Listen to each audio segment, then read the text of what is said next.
살아가다 보면 기쁜 일보다는 슬픈 일이 더 많고 평안할 때보다는 혼란스러울 때가 훨씬 더 많은 것 같습니다.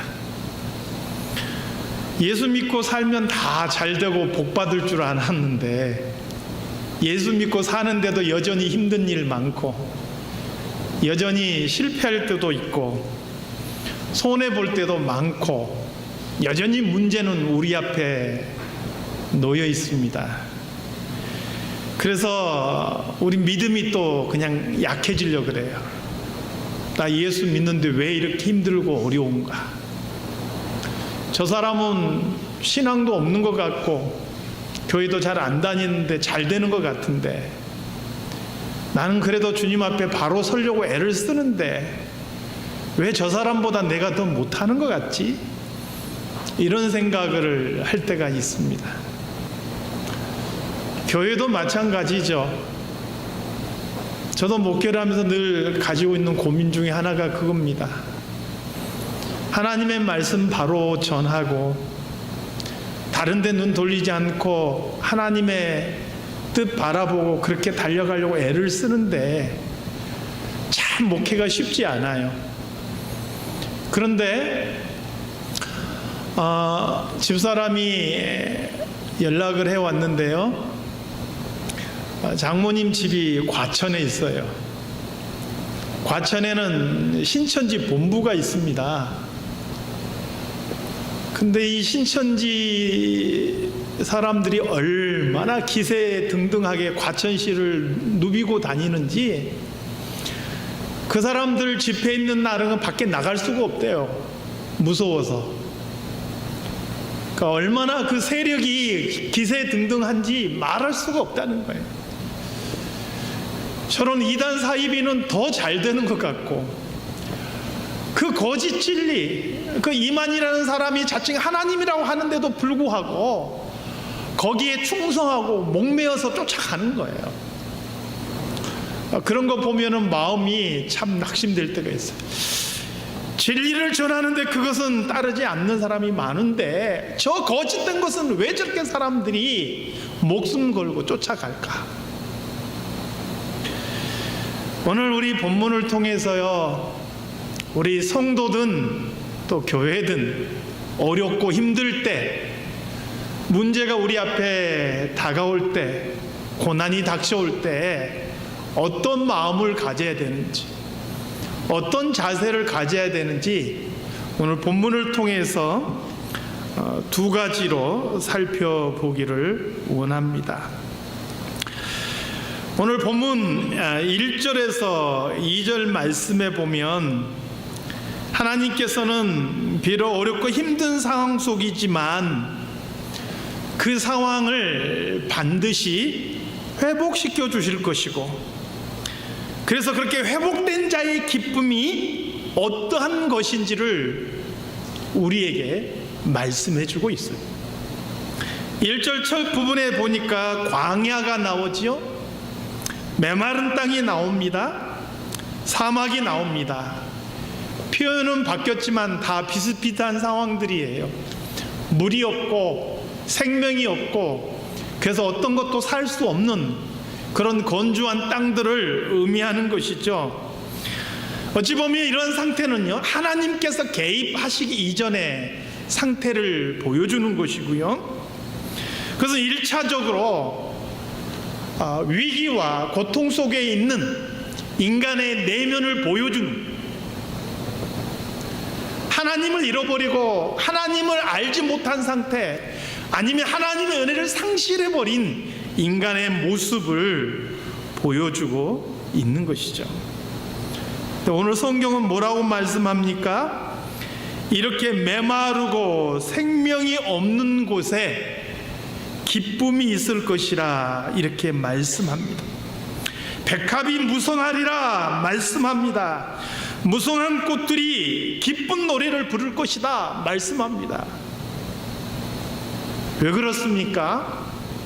하나님 안에 있는 자에게는 하나님의 절대적인 손길이 함께 하시기 때문에 큰 기쁨과 즐거움이 있음을 설명하고 있는 것이죠. 하나님께서 지금은 어렵고 지금은 힘들지라도 하나님께서 반드시 회복시켜 주실 것이고, 그 하나님께서 회복시켜 주실 때는 세상은 알 수 없는 놀라운 기쁨과 즐거움이 그 안에 가득 찰 것이다 라는 것을 노래하고 있는 것이죠. 사랑하는 성도 여러분, 오늘 우리 삶 속에서 때로는 힘들고 우리 입이 텁텁하고 사는 게 뭐냐 이런 마음이 들 때도 있을 거예요.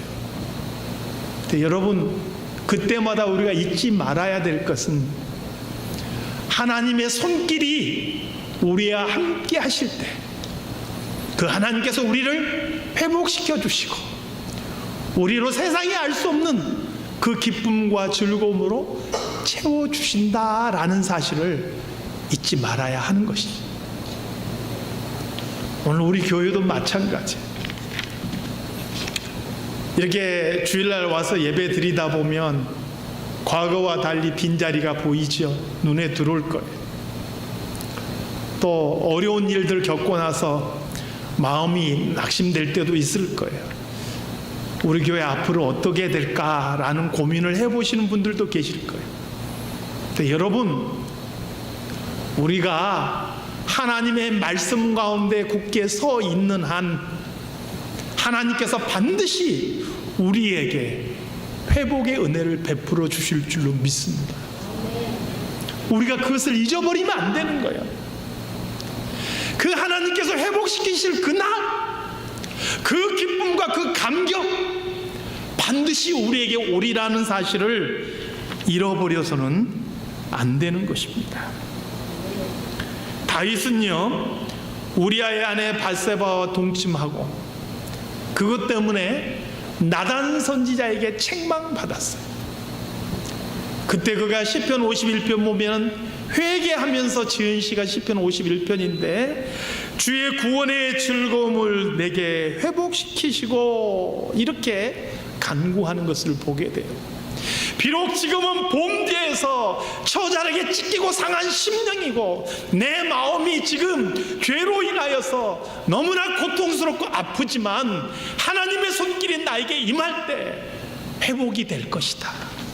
그때 하나님, 내 안에 구원의 즐거움을 회복시켜 주시옵소서, 그렇게 기도하고 있는 모습을 보게 되는 것이죠. 사랑하는 성도 여러분, 지금 삶이 지치고 힘듭니까? 하나님의 구원하심과 하나님의 회복시키심을 믿음으로 믿고 고백하시고 그 하나님 앞에 기도하는 성도들이 되시기를 바랍니다. 우리 교회를 위해서도 기도하세요. 하나님, 비록 지금은 어려운 시기, 어찌 보면 다윗이 고백한 것처럼 사망의 음침한 골짜기와 같은 그러한 시간들을 보내고 있지만 우리 안에 예수 그리스도의 생명이 있는 한 하나님의 구원의 역사와 하나님의 회복의 손길이 우리와 함께 하실 것을 믿습니다.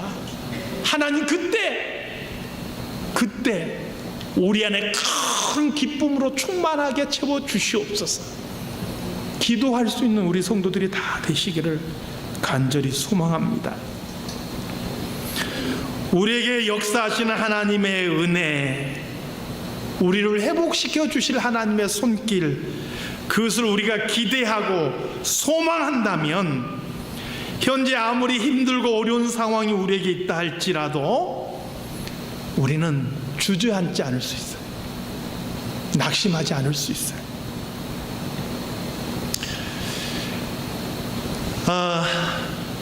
예전에도 제가 한번 그런 말씀을 드린 적이 있어요. 지금 오늘 이제 월드컵 이렇게 결승전을 하더라고요.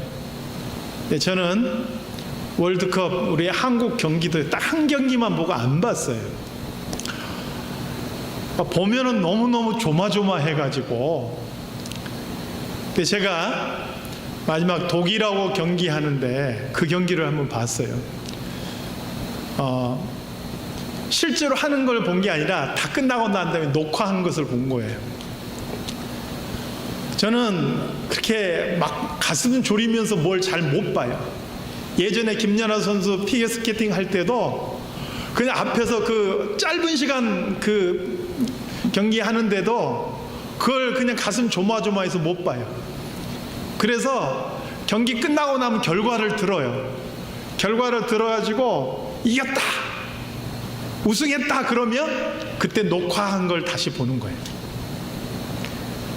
아무리 상대방이 막 공격을 해도요, 우리가 이겼다라는 결과를 딱 알고 있으면 마음이 얼마나 편한지 몰라요. 편안한 마음으로 보는 거예요. 김연아 선수 점프해도 저거 넘어질까 막 두려워 조마조마하지 않아요. 왜요?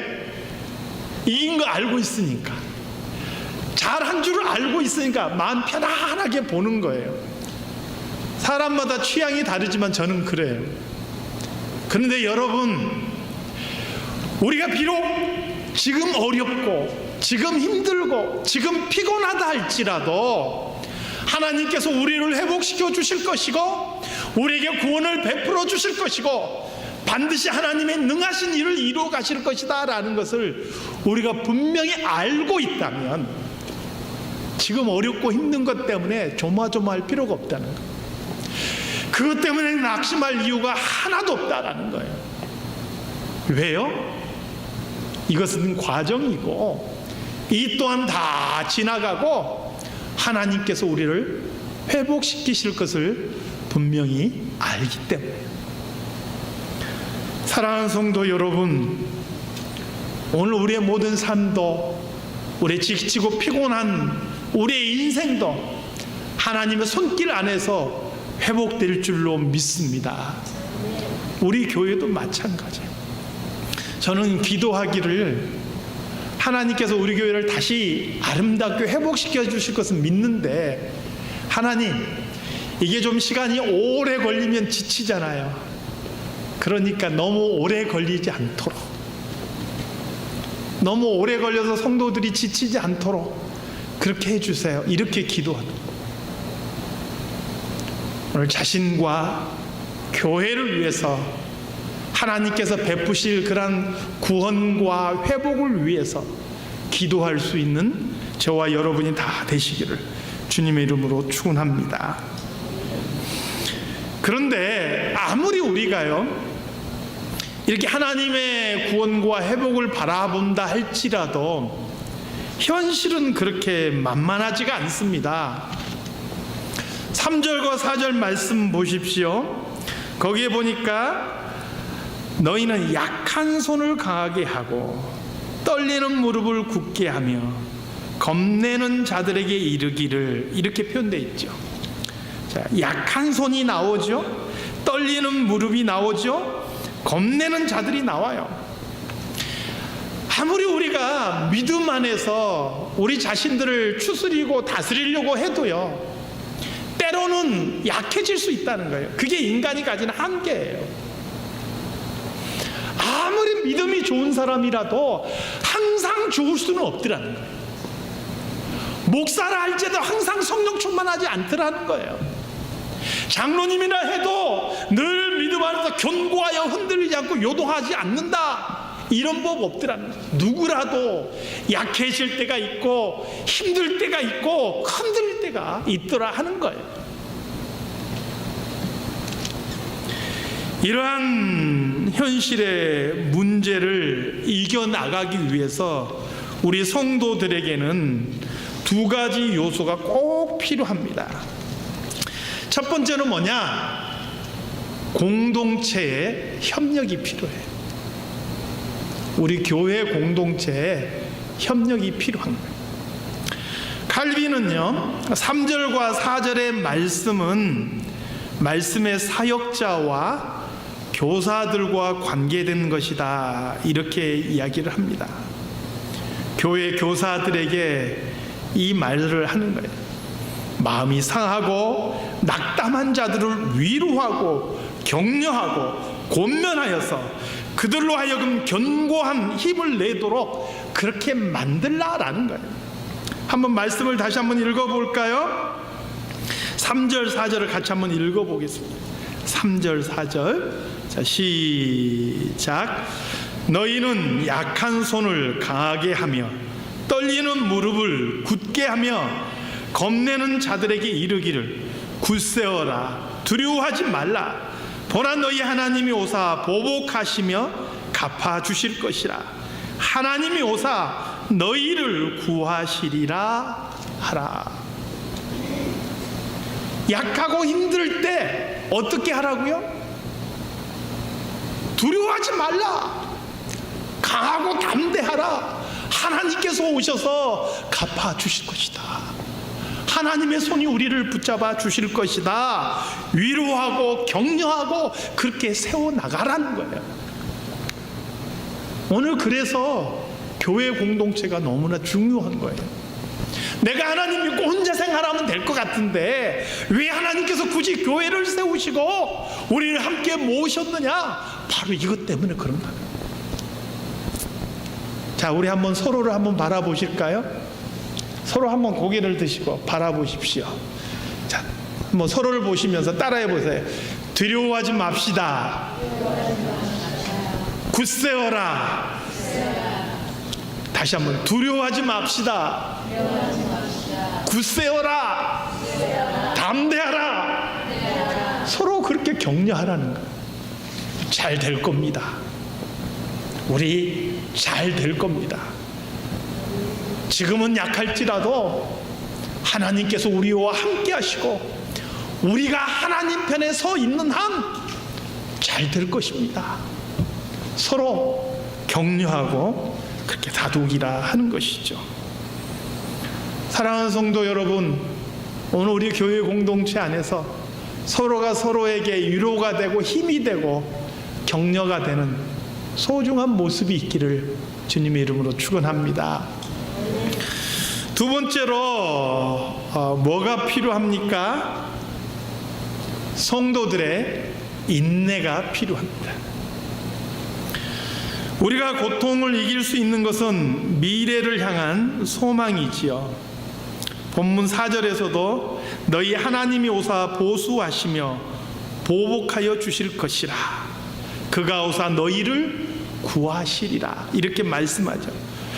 지금은 어려워도 하나님께서 오셔서 보수해 주시고 보복해 주시고 구원해 주실 것이다 라는 미래에 대한 소망이 우리의 고통을 이길 수 있게 해주는 거예요. 현재 어려움을 이기게 해주는 거예요. 그런데 이 소망이 그냥 저절로 오느냐? 그렇지 않다는 거예요. 소망은 인내라는 방법을 통해서 온다라는 거예요. 로마서 5장 3절에서 5절 말씀해 보니까 다만 이뿐 아니라 우리가 환난 중에도 즐거워하나니, 환난은 인내를, 인내는 연단은 소망을 이루는 줄 알미로다. 야고보서 1장 4절 말씀은 뭐라고 말씀합니까? 인내를 온전히 이루라. 이는 너희를 온전하고 고비하여 조금도 부족함이 없게 하려 함이라 말씀하죠. 인내는요, 우리로 하여금 소망을 품게 하고, 이 소망은 우리로 하여금 현실의 어려움과 고난을 이겨나가게 한다는 거예요. 약한 손을 강하게 하고요, 떨리는 무릎을 안전하게 지켜주는 것이죠. 그리고 이러한 것은 우리가 극심한 고난 가운데도 마음의 격려를 받을 수 있는 방법인 것이죠. 사랑하는 성도 여러분, 바울은 이렇게 이야기합니다. 빌립보서 4장 5절에서 6절 말씀해 보니까 아무것도 염려하지 말고, 아무것도 염려하지 말고. 왜 염려하지 마냐? 주께서 곧 가까이 오시기 때문이다. 그래서 그 주님 가까이 오시고 그분이 우리의 수고와 우리의 모든 노력에 대해서 위로해 주실 것이기 때문에 염려하지 말아라, 이렇게 말씀하고 있는 것이죠. 그러면서 우리에게 권면하고 있는 게 그거예요. 그 위로와 소망을 이루기 위해서는 우리에게 인내가 필요하다 하는 것이죠. 사랑하는 성도 여러분, 오늘 우리 개인의 삶도요, 또 오늘 우리 사랑장로교회도 고통스럽고 힘든 시간을 보내고 있는 것이 사실이에요. 우리의 미래가 어찌 될지 불안할 수밖에 없는 것도 사실이에요. 그러나 오늘 우리는 그것을 이겨나갈 수 있는 비결이 있어요. 첫 번째는 바로 그거죠. 하나님께서 우리를 구원하실 것이다 라는 그런 확신이에요. 두 번째는 무엇입니까? 공동체 안에서 서로 위로하고 격려하는 것입니다. 세 번째는 이것을 위해서 현재 인내하는 것이죠. 과거 우리 신앙의 선배들은요, 현실이 아무리 힘들고 어려워도 주님 바라보고 인내하며 견디는 그러한 믿음이 있었어요. 오늘 저와 여러분 안에도 그러한 믿음이 있기를 소망합니다. 그래서 이 시기들이 다 지내고 나서 하나님께서 우리를 회복시켜 주실 때 우리 안에 지금은 알 수 없고 깨닫지 못했던 큰 기쁨이 풍성하도록 채워지시기를 우리 주님의 이름으로 축원합니다. 하나님 아버지, 오늘 고난이 올 때, 위기가 올 때 우리가 어떤 마음으로 그 고난의 상황과 형편 때문에 하나님을 잊어버리지 않게 해주시고 여전히 하나님을 바라보고 소망할 수 있는 저희들이 되게 하여 주시고, 그 소망을 이루기 위해서 현재 우리의 삶과 우리의 형편 속에서도 인내할 수 있는 우리 모두가 되게 하여 주시옵소서. 무엇보다도 우리 사랑장로교회를 하나님 기억하여 주시고, 우리 교회 안에서 서로 격려하고 서로 위로하고 하나가 될 수 있는 소중한 교회가 되게 주님 도와주시옵소서. 그래서 하나님, 우리 사랑장로교회를 통하여서 이루실 하나님의 놀라운 역사를 우리가 기대하며 소망할 수 있게 도와주시옵소서. 거룩하신 예수 그리스도 이름으로 기도드리옵나이다. 아멘. 찬송